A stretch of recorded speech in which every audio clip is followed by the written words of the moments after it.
As a veterinary behaviorist, I see so many loving dog owners who are just confused. They're trying their best, but they're working with some really outdated information. So today, we're going to clear all that up.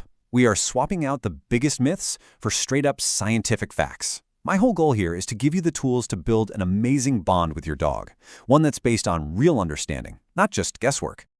So let's start with a scene I'm pretty sure we all know. You walk in the door, there's pillow fluff everywhere, and you see that look on your dog's face. Your gut just screams. He knows what he did. But what if I told you that science says something completely different? We're going to dive into why that first instinct, that story we tell ourselves, is almost always wrong. We're going to unpack some serious game changers today. By the time we're done, you'll understand why that guilty look is really just fear.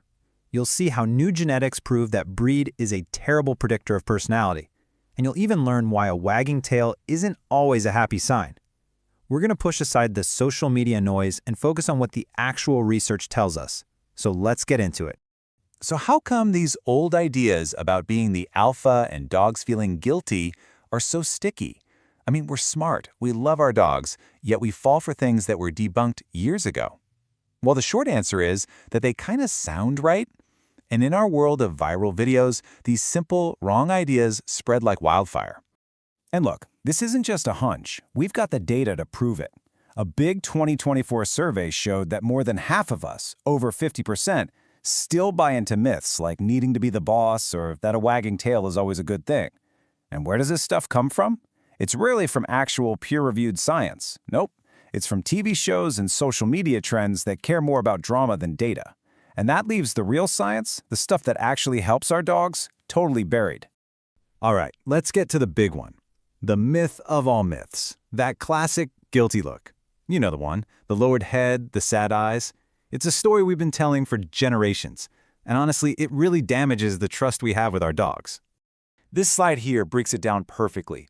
On the left is what we think we see. These complex human emotions, right? Guilt, remorse. But what's actually going on in your dog's brain is on the right. It's fear. It's appeasement. Your dog isn't thinking about what they did an hour ago. They are reacting to you right here, right now, your tense body, your angry tone. They're just trying to say, hey, whatever is wrong, please calm down. And we know this for a fact, thanks to some really clever research. In this one experiment, some dogs were framed. The researchers told the owners their dog ate a forbidden treat, but sometimes the researchers had secretly taken the treat away, and the results? They were incredible. The dogs that showed the most intense guilty looks were the ones who were scolded for something they didn't even do. That proves it. The look is a reaction to us, not a confession from them. Okay, pop quiz time. Quick question for you. Myth or fact? A dog's breed determines its personality. What do you think? All right, whatever you just answered, you're going to want to hear this. The science on this is a complete game changer, especially if you're thinking about getting a dog. Let's actually unpack the DNA. So a massive genetic study came out in 2025. They looked at over 2,000 dogs, and it dropped an absolute bombshell. It found that breed only accounts for 9% of a dog's behavior. Just 9%. Let that sink in. That means the other 91% is all about their individual personality, their environment, and their training. And this chart illustrates that point perfectly.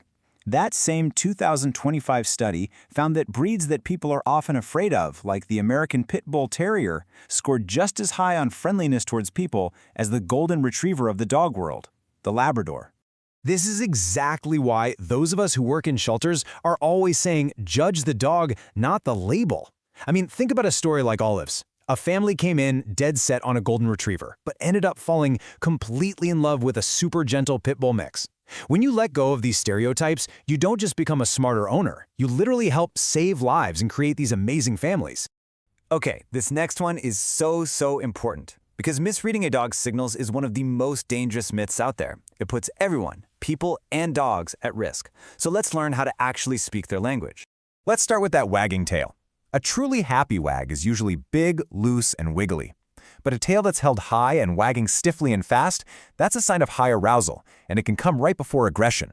But honestly, the really important signals are way more subtle. Look for whale eye. That's when you see the whites of their eyes. Or a body that suddenly goes completely stiff. Or maybe they're licking their lips when there's no food around. These are the quiet whispers that say, I'm uncomfortable, and they happen long before a growl or a snap. And listen up, especially if you have kids. For us primates, a hug is all about affection, but for a dog, it can feel like you're trapping them. In fact, unwanted hugs are one of the top reasons why kids get bitten in the face. It's so important to teach kids to show love in a way a dog understands. Instead of a hug, try a gentle scratch on the chest. The dog will feel safer, and everyone will be happier. All right, here's another one for you. We all want to believe our dog has this amazing sixth sense, right? That they just know who's a good person and who isn't. Is that a myth or is it a fact? That idea that a dog can judge character really gets to the heart of a huge problem we have today. And that's the battle between actual, peer-reviewed science and the stuff you see go viral online. Let's look at why trusting the data is so much better than trusting a trending video. It's a really nice story, but a study out of Kyoto University actually put this to the test. They had dogs watch strangers who were either really helpful to their owners or not so helpful. Afterwards, both strangers offered the dog a treat. And guess what? The dogs didn't care. They showed no real preference for the kind person. Their world is much more immediate. They care about who seems safe and who might have that treat, not about some invisible moral code. And it gets even more interesting. A study from Arizona State University found what they called a huge blind spot in how we see dogs. Basically, we judge how a dog is feeling based on the situation. We see a leash and we just assume the dog is happy instead of actually looking at the dog's body language. It's like we project our own ideas onto the scene instead of just reading the animal that's right there in front of us. Okay, so we've busted a lot of myths. Now for the fun part. What do we do instead?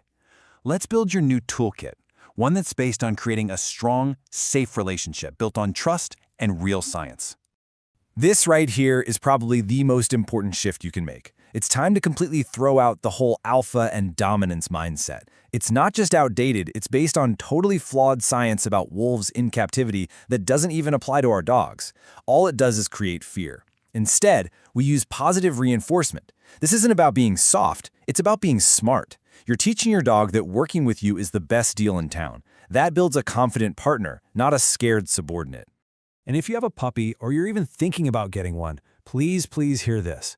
There's a critical window in their brain for learning about the world, and it basically closes around 14 weeks old.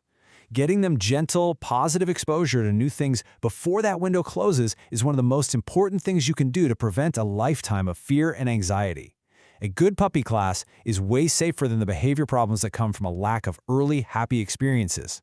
Just remember, quality over quantity. So, after all this science, what's the ultimate takeaway? It's actually really simple. Just be present. Your dog has been trying to tell you who they are this whole time. Sometimes the best training you can do is to just sit on the floor with them. No commands, no toys, no agenda, just being together. That quiet time builds more trust than any formal training session ever will. By letting go of these old, busted stories, you've opened up a door to a relationship with your dog that is so much deeper, safer, and more joyful. You can finally stop guessing what they're thinking and start really listening. So, the myths are busted. You're holding the pen now.